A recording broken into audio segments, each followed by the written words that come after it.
ఈ లడ్డూ వివాదం తర్వాత కొన్ని మంచి పరిణామాలు కూడా జరుగుతున్నాయి. అందులో ఒకటి సాధారణంగా ఈ మెమెంటోల టైపులోనే దేవుడి పటాలు కూడా ఇస్తూ ఉన్నారు.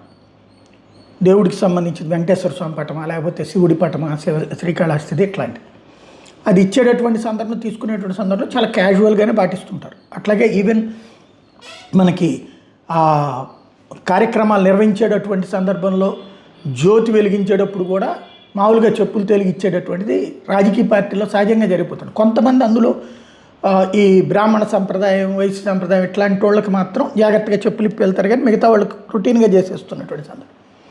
ఇప్పుడు జగన్ పాటించడు అన్నటువంటిది తెలుగుదేశం వాళ్ళు విమర్శించే ప్రయత్నం, ఏదైతే చెప్పులతో మొన్న వైఎస్ఆర్ కాంగ్రెస్ పార్టీ వాళ్ళు పటాలు పట్టుకున్నారంటే, చంద్రబాబు నాయుడు ఇంతకుముందు మోడీ గారిని కలిసినప్పుడు, నిర్మలా సీతారామన్ గారు కలిసినప్పుడు, లోకేష్ కానీ చంద్రబాబు కానీ వీళ్ళు ఇచ్చినటువంటి ఏదైతే ఆ స్వామివారికి సంబంధించినటువంటి పటాలు ఆ సందర్భంలో వాళ్ళ బోట్లతో ఉన్నటువంటి వీళ్ళు ప్రొజెక్ట్ చేసుకొచ్చారు. ఇప్పుడు తాజాగా ఏం జరుగుతోంది, ఖచ్చితంగా కావాలని అక్కడ కూర్చుని అందరి ఎదురుగుండా బూట్ ఇప్పి ఆ తర్వాత దేవుడి పటాలు తీసుకుంటున్నటువంటి సందర్భం స్టార్ట్ అయింది.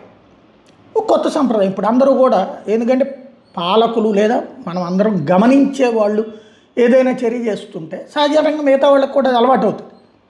ఇప్పుడు రొటీన్గా ఫీల్ అయ్యేవాళ్ళు కూడా అది మార్చుకుంటారు. భగవంతుడు ఈ విధంగా మంచి మార్పు వైపుకే తీసుకెళ్తున్నాడని సంతోషపడవచ్చు మనం.